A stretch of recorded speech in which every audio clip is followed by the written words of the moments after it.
जय श्रीराम मित्रांनो. तर 9:15ला ऑनलाईन झालो होतो. लगेच आपल्याला ट्रिप पडली मुंबई खारघरची. तर आलो व्यंकटेश ग्राफिटीला, कस्टमरला पिकअप केलं. मुंडव्याच्या सीएनजी पंपला सीएनजी भरून घेतली आपण. दीड तासानंतर हायवेला लागलो. तळेगावचा टोल क्रॉस केला. कस्टमरने ब्रेकफास्ट केला नव्हता, तर पहिल्याच फूड मॉलला आपण गाडी थांबवली. कस्टमरला सोडलं आणि आपण चारही टायरमध्ये नायट्रोजन हवा भरून घेत होतो. चौथ्या टायरमध्ये हवा भरून घेताना मामांकडून वॉलच हरवला राव. काय विषय नाही, मामाने दुसरा वॉल बसवून दिला आपल्याला. तिथून येऊन पटकन पेट्रोल पण भरून घेतलं आपण. त्यानंतर आलो आपण खारघरला. कस्टमरला ड्रॉप करून दिलं. उबर बाबांनी आपल्याला दिले 1691 रुपये.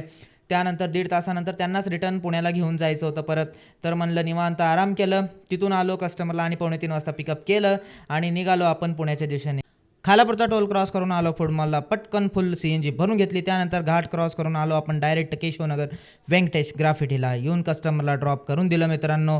तर आलो रिटर्न सनसेट एन्जॉय करत घरी. तर टोटल आपली गाडी आज 271 किलोमीटर चालली होती. 3500चा धंदा झाला होता 9 तासात. तर 600 रुपयाची सीएनजी जाता बाकीचं आपल्याला प्रॉफिट राहिलं होतं मित्रांनो. व्हिडिओ कसा बनतायत नक्की कमेंट करून सांगा. बाय, टेक केअर, जय श्रीराम.